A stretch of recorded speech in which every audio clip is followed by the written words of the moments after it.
Weapons have always been an essential part to the Zelda series, from the ever important and iconic Master Sword to the common boomerang that changes in appearance from game to game. The Legend of Zelda never fails in providing a wide variety of weapons. Looking at what we have seen so far from Tears of the Kingdom, it is safe to say that this game will be no different in regards to the weapons we will use.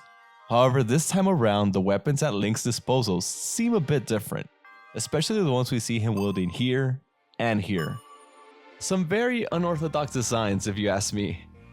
That is why today I want to discuss and speculate just how these weapons could function and come to be, as well as just how far the Zelda team could potentially take these weapons.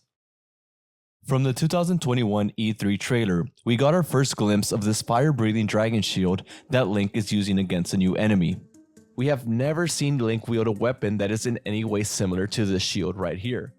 So at the time it seemed like a fresh new addition that the developers added to the game, and everyone seemed to love it, and left it at that. Now when the February trailer dropped, we saw another new weapon, this energy launching dragon head hammer that, although very different in usage, is very similar to the dragon shield we saw in the earlier trailer. For one, they both share a huge dragon head, which is hard to miss that one. And two, they both share a double functionality. The dragon head shield spits out fire, and we can infer that it also acts as a shield that protects you from incoming attacks. The dragon head hammer launches bombs of some sort to enemies that are at a distance, and also has a close radius attack as seen by the impact effect that could damage enemies that are right next to Link. So the question is, why do these weapons both share these dragon heads? Well, I think that all has to do with this robot tech golem right here. If you look closely, you can see that behind the head of the dragon hammer, we see the same sign that we saw with the robot. So it looks like this robot will aid us in obtaining these cool new weapons. But how is the question? Will he give us a map to the weapon's location? Or maybe just spawn a chest with the weapon inside? Yeah, I don't think so. I believe that the Golem will aid us in creating these new weapons, which will happen by fusing weapons that we already own with some sort of magic. Either magic we collect, or magic provided by the Golem himself at some cost. Or maybe it's not magic. Since the Zonai seem to be this advanced civilization, it could just be their technology being put to use. Whatever the case, I believe that some sort of fusion or Zonai upgrade is responsible for these cool looking weapons. For example, we provide a weapon with a long handle like a spear of some sort. The Golem does his Zonai engineering and grants you this awesome and deadly new weapon that shoots out explosions. Or you could have a simple bow at your disposal. You hand it over to the Golem, he does his hocus pocus, and you get yourself an authentic Zonai bow with Zonai arrows.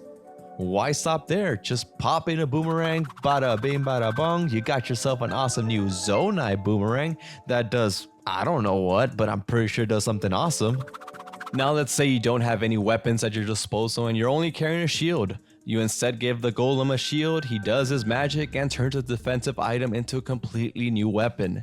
Now since we have seen this shield spit fire, I would go as far and say that the Golem we get this weapon from would have a completely different symbol than the one we have already seen.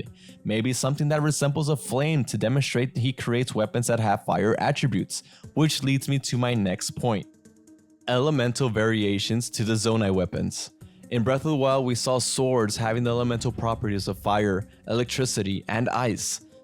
We have already seen a Zonai weapon related to fire, then it's hard not to think we will also see electricity and ice weapon variations as well in Tears of the Kingdom.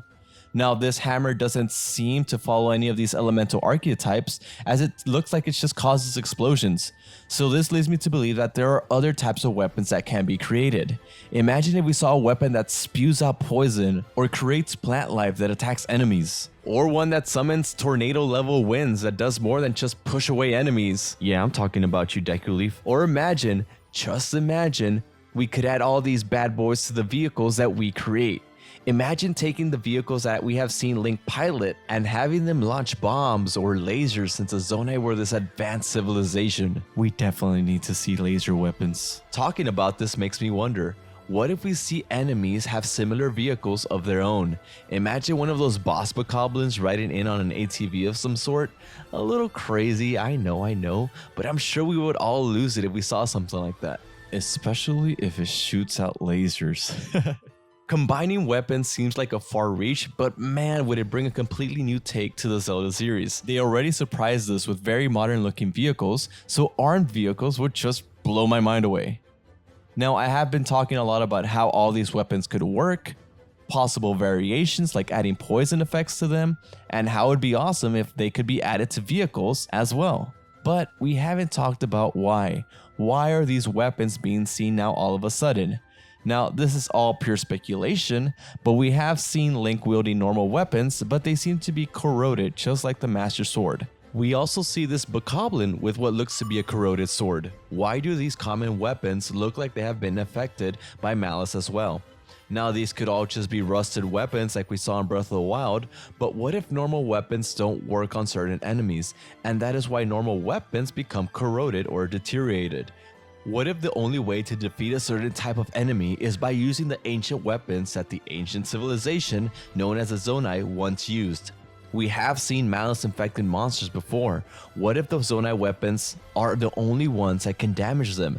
In my opinion, that would actually be a neat game mechanic to differentiate enemy classes and add variety to your fights against the numerous members in Ganondorf's army.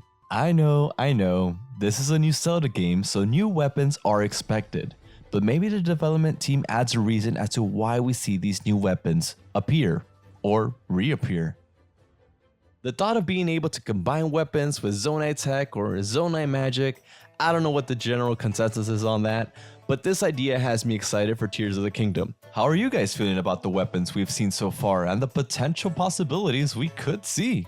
Or what are some weapons that you hope to see? Share your thoughts down below. Also, what did you guys think about these weapon mock-ups that I did? It took me quite a while, a couple hours to get them just how I wanted, and I think they came out pretty good if I say so myself. But what's your thoughts? I want your feedback on them.